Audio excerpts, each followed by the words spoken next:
12장 이하의 말씀은 실천에 대해서 말씀하고 있는 본문인데요.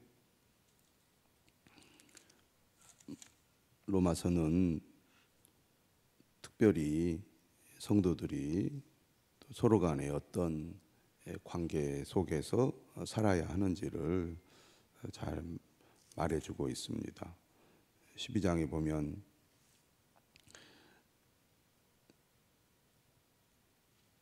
(5절에) 이런 말씀이 있죠.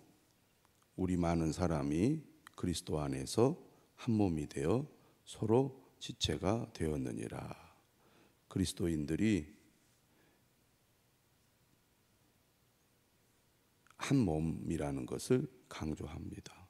그래서 10절에도 보면 형제를 사랑하여 서로 우애하고 존경하기를 서로 먼저 하라고 말씀하고 있습니다. 살아온 배경도 다르고 출신도 다르고 성격이나 기질도 다른 사람들이 예수님 때문에 한 몸을 이루고 살아갑니다. 다르기 때문에 이해가 잘 안 되고 또 갈등이 생길 수 있는 여지가 많지요. 로마서 12장 이하는 우리는 그리스도 안에서 한 몸이다. 늘 이것을 우리가 기억하고 사랑하고 우애하고 존경하기를 먼저 하라고 강조하고 있는 것이죠. 그러기 위해서 2장 16절에도 보면은 서로 마음을 같이 하며 높은 데 마음을 두지 말고 도리어 낮은 데 처하며 스스로 지혜 있는 채 하지 말라. 겸손한 자세로 서로 섬기라는 얘기입니다. 18절에도 말씀하잖아요. 할 수 있거든 너희로서는 모든 사람과 더불어 화목하라. 모든 사람과 더불어 화목하라. 심지어 20절에는 어떻게 얘기하냐면 내 원수가 줄이거든 먹이고 목마르거든 마시게 하라. 심지어 원수조차도 선을 베풀라고 하지 않습니까? 하나님께서 우리를 사랑하시고 예수님의 십자가로 우리에 대한 사랑을 확실하게 보여주셨는데 하나님의 사랑을 받은 우리도 사랑을 행해야 되지 않겠느냐라는 말씀입니다. 13장 8절에서도 말하죠. 피차 사랑의 빚 외에는 아무에게든지 아무 빚도 지지 말라.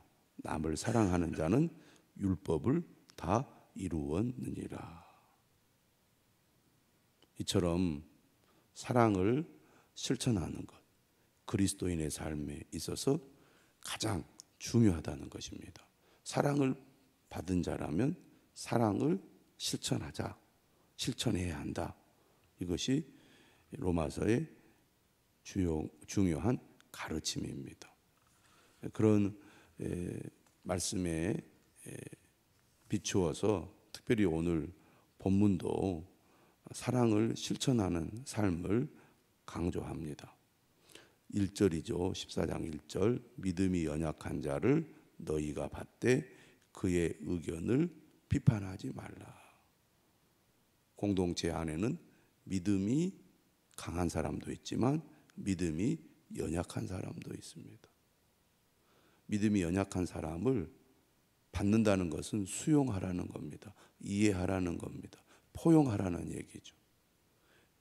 그리고 그의 의견을 비판하지 말라고 말합니다. 우리는 나와 다르거나 나보다 못한 생각이나 또 행동을 하는 사람을 비판할 때가 있습니다. 진정한 사랑은 이해하고 수용하고 비판하지 않는 것입니다. 그렇다면 14장 1절에 믿음이 연약한 자는 누구를 가리킬까요? 2절에 그 힌트가 나와 있습니다. 어떤 사람은 모든 것을 먹을 만한 믿음이 있고 믿음이 연약한 자는 채소만 먹느니라. 여기서 어떤 사람은 누구를 가리키느냐면 이방인 그리스도인을 가리킵니다. 믿음이 연약한 자는 유대인 그리스도인들을 가리키는 것이죠. 로마서는 처음부터 유대인과 이방인의 관계를 계속 언급해 왔습니다.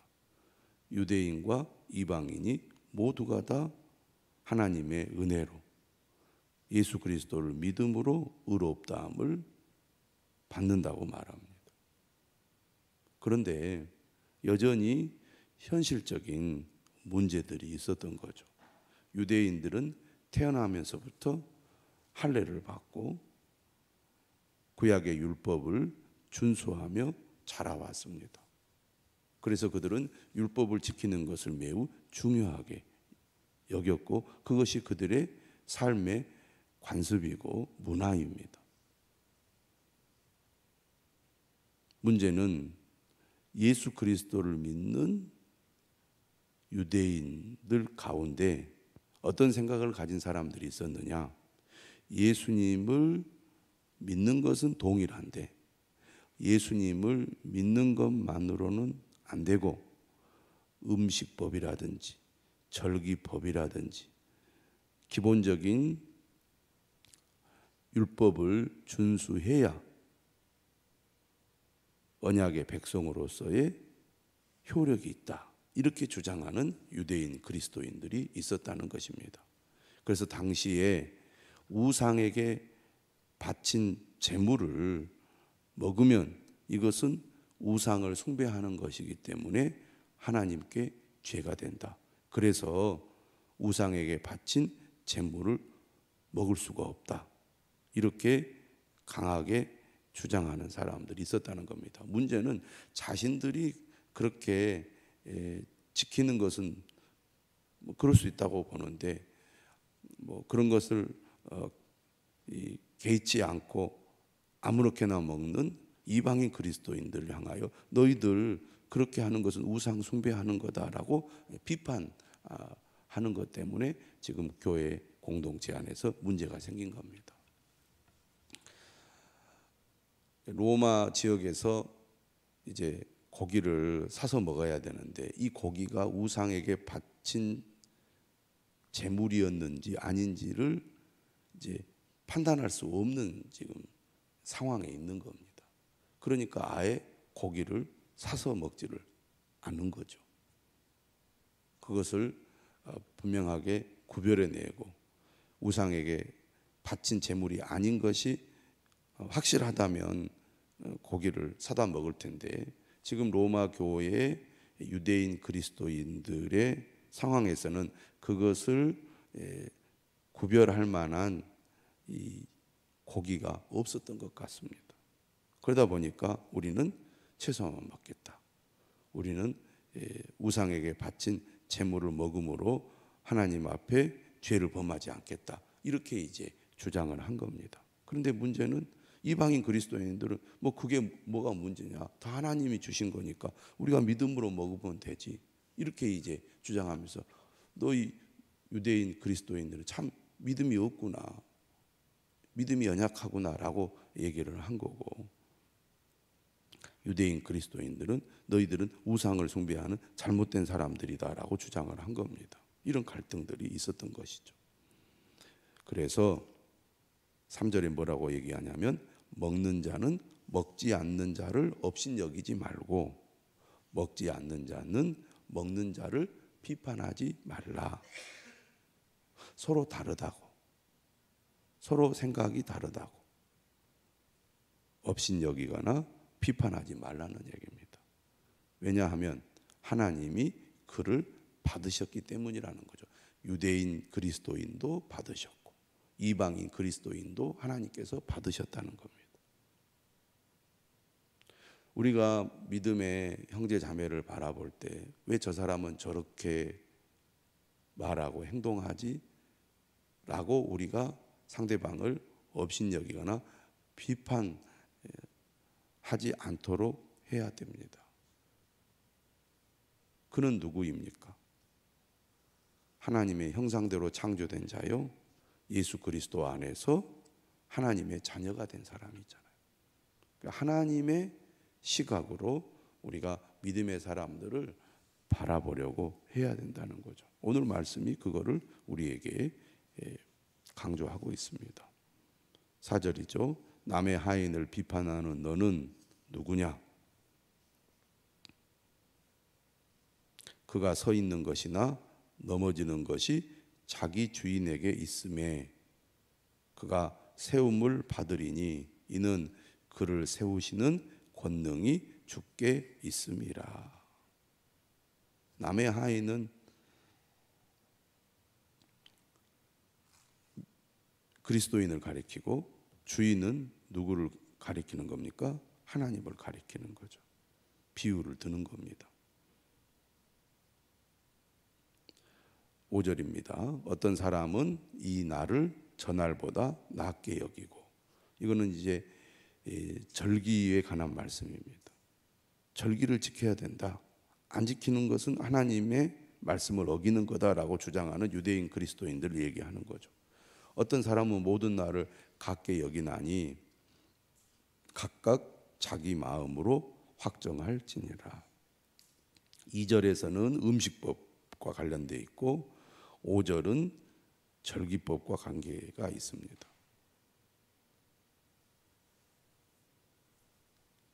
바울은 이렇게 얘기합니다. 6절에 나를 중히 여기는 자도 주를 위하여 중히 여기고 먹는 자도 주를 위하여 먹으니 이는 하나님께 감사함이요 먹지 않는 자도 주를 위하여 먹지 아니하며 하나님께 감사하느니라. 지금 로마서가 기록되고 있는 당시에 로마 교회 안에 유대인 그리스도인들과 이방인 그리스도인들 간에 서로 갈등이 있습니다. 서로 다른 주장을 해요. 또 상대방을 향하여 업신여기거나 비판하는 태도를 가지고 있습니다. 그러지 말라는 겁니다. 왜냐하면 유대인 그리스도인들이나 이방인 그리스도인들이나 그들이 그렇게 하는 근거에는 다 주님을 위하여 이러한 일을 한다는 목적을 가지고 있다는 것입니다. 음식법이나 절기법을 지키는 사람도 주님을 위하여 그렇게 하고 있습니다라고 말하고, 우리는 그것이 그렇게 중요한 것이 아니다라고 말하는 사람도 우리는 주님이 그렇게 우리에게 말씀하셨고 우리도 주님을 온전히 따르는 가운데 이렇게 우리는 거리낌 없이 두려움 없이 이렇게 행동합니다라고 말한다는 거죠. 그들의 목적이 주님께 있다면 결코 비난할 이유가 되지 않는다고 말합니다. 7절에 말하죠. 우리 중에 누구든지 자기를 위하여 사는 자가 없고 자기를 위하여 죽는 자도 없도다. 우리가 살아도 주를 위하여 살고 죽어도 주를 위하여 죽나니 그러므로 사나 죽으나 우리가 주의 것이로다. 중요한 기준은 뭐냐? 중요한 기준은 바로 우리는 주님의 것이라는 겁니다. 그리스도인은 삶의 주인이 분명하고 삶의 목적이 분명합니다. 또 그렇게 해야 합니다. 진정으로 예수 그리스도를 믿는다는 것은 예수 그리스도와 연합하는 것이잖아요. 예수 그리스도와 연합하는 삶이란 무엇인가? 갈라디아서 2장의 말씀대로 나는 죽고 오직 내 안에 그리스도가 사는 것입니다. 나는 내 것이 아니고 주님의 것이죠. 주님의 것이라는 것은 오직 주님을 위해 주님의 뜻을 따라 주님을 위해 사는 것입니다. 예수님을 진실로 믿고 따른다는 것은 내가 내 인생의 주인이 아니라 예수님이 내 인생의 주인이 되는 거죠. 그래서 우리는 삶의 목적을 오직 주님을 위하여 산다는 분명한 목적을 가지고 있어야 합니다.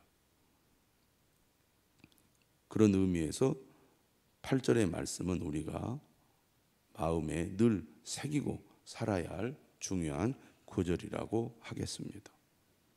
우리는 주님의 것입니다. 살아도 죽어도 주를 위하여 살아야 하는 사람입니다. 9절이죠. 이를 위하여 그리스도께서 죽었다가 다시 살아나셨으니 곧 죽은 자와 산 자의 주가 되려 하심이라. 왜 예수님께서 죽으셨다가 부활하셨느냐? 우리의 주님이 되기 위해서입니다. 오늘 14장은 분명하게 말합니다. 예수님을 믿는다는 것은 예수님이 나의 주인이 되는 것입니다. 그래서 말로만 예수님을 가리켜서 주님이라고 해서는 안 되겠습니다. 확실하게 삶 속에서 주님으로 모시고 살아야 할 것입니다.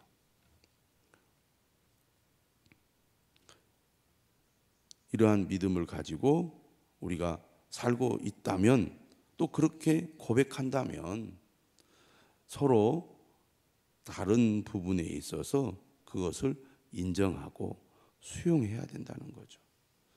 나와 다른 부분이 있다고, 나와 생각이 좀 다르다고 그것을 가지고 비판하거나 업신여겨서는 안 된다는 겁니다. 네가 어찌하여 네 형제를 비판하느냐, 어찌하여 네 형제를 업신여기느냐, 다시 반복을 하고 있잖아요. 똑같은 말을. 이 말은 무슨 말이냐면, 우리는 하나님의 자리에 서서는 안 된다는 겁니다. 우리가 심판대 앞에서 상대방을 심판하는, 정죄하는 그런 일을 해서는 안 된다는 얘기죠. 우리가 다 하나님의 심판대 앞에 서리라. 우리가 비판하고 업신여기는 것 때문에 하나님의 심판대 앞에 설 것을 알라는 얘기입니다. 얼마나 두려운 말입니까? 우리가 다른 사람을 비판하거나 업신여기는 것은 곧 우리가 심판자의 자리에서 하나님의 역할을 하는 것과 같다는 얘기죠. 그러지 말아라. 너희들이 하나님의 심판대 앞에 설지를 왜 모르느냐, 그런 얘기입니다. 우리가 하나님의 심판대 앞에 설 때 어떻게 될 거라고 말합니까? 11절 구약 성경 인용하죠. 기록되었으되 주께서 이르시되 내가 살았노니 모든 무릎이 내게 꿇을 것이요 모든 혀가 하나님께 자백하리라 하였느니라. 우리가 세상에서는 이렇게 둘러댈 수 있습니다. 내가 다 주를 위해서 했습니다. 사실은 아니면서도 그렇게 사람들 앞에서는 거짓말로 속일 수가 있어요. 그러나 하나님의 심판대 앞에서는 결코 속일 수가 없다는 것입니다. 그러니 다른 사람이 거짓말로 내가 주님을 위해서 이렇게 했습니다 라는 것을 너무 개의할 필요가 없어요. 또 우리 자신도 다른 사람 앞에 나는 주를 위하여 이렇게 했습니다 함부로 말해서도 안 될 것입니다. 왜? 하나님 앞에 섰을 때는 거짓 없이 자백해야 되기 때문입니다. 사람들이 기자 앞에서는 나는 떳떳합니다 이렇게 큰 소리 치다가도 검사 앞에서 다 들통이 나면 자백하잖아요. 우리도 하나님 앞에 자백하게 될 것입니다. 12절에 이렇게 얘기하죠. 이러므로 우리 각 사람이 자기 일을 하나님 앞에 짓고 하리라. 거짓 없이 정직하게 그대로 하나님 앞에 말하게 될 거라는 거죠. 결론입니다. 믿음이 연약한 자를 받으라는 것이죠. 업신여기거나 비판하지 말라는 겁니다. 사랑하라는 거죠. 화목하라는 거죠. 하나 되라는 겁니다. 그러한 우리 모두가 될 수 있기를 주님의 이름으로 축원합니다.